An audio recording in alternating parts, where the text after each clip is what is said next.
अडीच वर्ष विभागलं जाणार का, अशा चर्चा.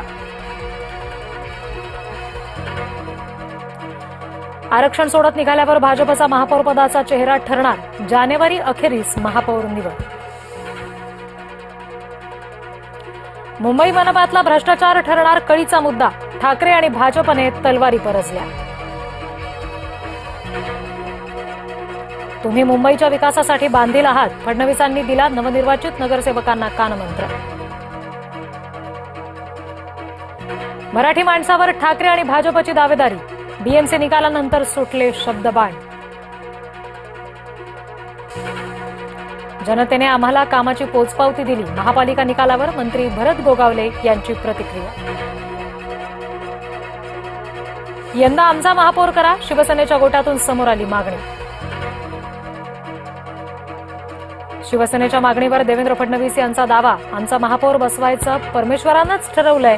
जो मोदींच्या सोबत, लोक त्याच्या सोबत. देवेंद्र फडणवीस यांचं विधान.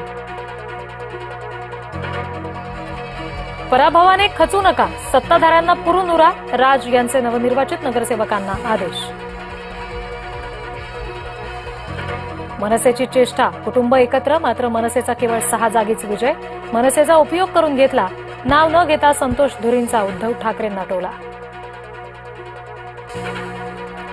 उपराजधानीत भाजपनं गड राखला, मात्र गेल्या वेळेपेक्षा 8 जागांचं नुकसान.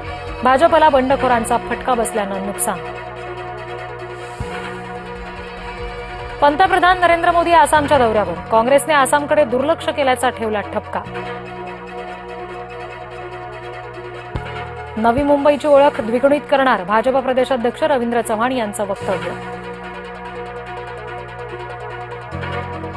एकनाथ शिंदे यांच्यावर मुंबईच्या निष्ठावंतांना सांभाळण्याची जबाबदारी. महापौरपदाच्या निवडणुकीआधी नवनिर्वाचित नगरसेवक ठेवले हॉटेलमध्ये. शिवसेना नगरसेवकांच्या हॉटेलवारीवर मुख्यमंत्री फडणवीसांचं भाष्य. कोणत्याही नगरसेवकाची आता पळवापळवी नाही, फडणवीसांचं विधान.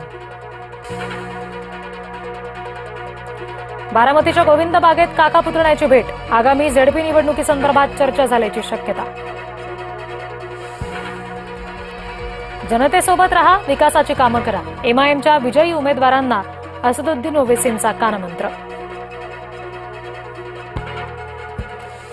भाजप पराभूत उमेदवार बंटी चावरी यांच्या घरावर दगडफेक. छत्रपती संभाजीनगरमधली घटना सीसीटीव्हीत चित्रित. अमरावतीत रवी राणांनी भाजपचा व्यवस्थित गेम केला. यशोमती ठाकूर यांचा भाजपला खोचक टोला. आम्हाला सोडून गेलेले 90% नगरसेवक पडले. खासदार संजय राऊत यांचं वक्तव्य.